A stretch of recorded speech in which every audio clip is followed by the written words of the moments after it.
Subscribe কৰক টিকেমাইণ্ড চেনেলক আৰু বেল button দবাওক যাতে ভিডিঅ' নটিফিকেশ্যন সকলোতকৈ আগত পায়। নমস্কাৰ আপোনালোক সকলোকে টিকেমাইণ্ডৰ অন্য এটা ভিডিঅ'লৈ স্বাগতম জনাইছোঁ। আজি চাকৰিয়ালসকলৰ বাবে এটা খুব বেয়া খবৰ লৈ আহিছোঁ। চৰকাৰে ঘোষণা কৰিছে চাকৰিয়ালসকলৰ বাবে এটা নতুন নিৰ্দেশনা।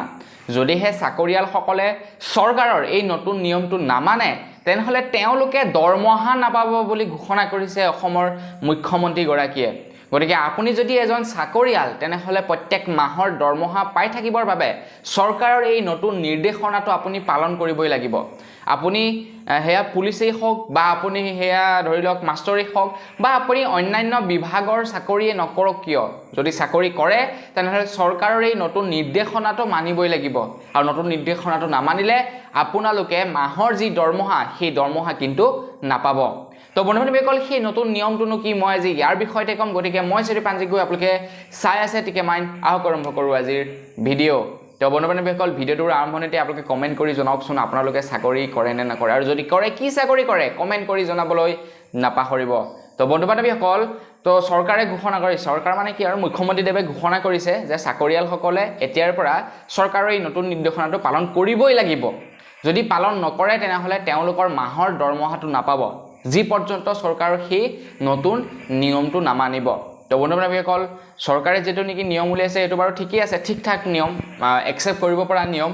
তো আপোনালোকেও নিশ্চয় একচেপ্ট কৰিব পাৰিব। মই জনামতে চৰকাৰৰ নতুন নিয়মটো বেছি কঠোৰ নিয়ম নহয়, চিন্তা কৰিব নালাগে।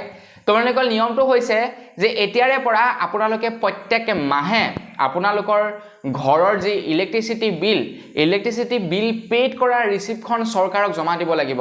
আপুনি যদিহে চৰকাৰী চাকৰিয়াল আৰু যদি আপোনালোকে প্ৰত্যেক মাহৰ ইলেক্ট্ৰিচিটি বিলৰ পেইড কৰা বিলখন যদি চৰকাৰক নিদিয়ে তেনেহ'লে আপোনালোকে প্ৰত্যেক মাহৰ দৰমহাটো নাপাব। তো বন্ধুসকল এই নিয়মটো এই কাৰণে কৰিছে কাৰণ আমাৰ অসমৰ APDCL কোম্পানীটো যথেষ্ট বোলে ঘাটাত ডুব গৈ আছে মানুহে এই বিলসমূহ পে'মেণ্ট নকৰাৰ ফলত। তো সেইবাবে চৰকাৰে নিয়ম লাগু কৰি দিছে এতিয়াৰে পৰা আপোনালোকে প্ৰত্যেক মাহৰ দৰমহা পাবৰ বাবে আপোনালোকৰ প্ৰত্যেক মাহৰ যি নেকি ইলেক্ট্ৰিচিটি বিল সেই বিল আপোনালোকে পেইড কৰা ৰিচিপ্টখনৰ চৰকাৰৰ হাতত জমা দিব লাগিব।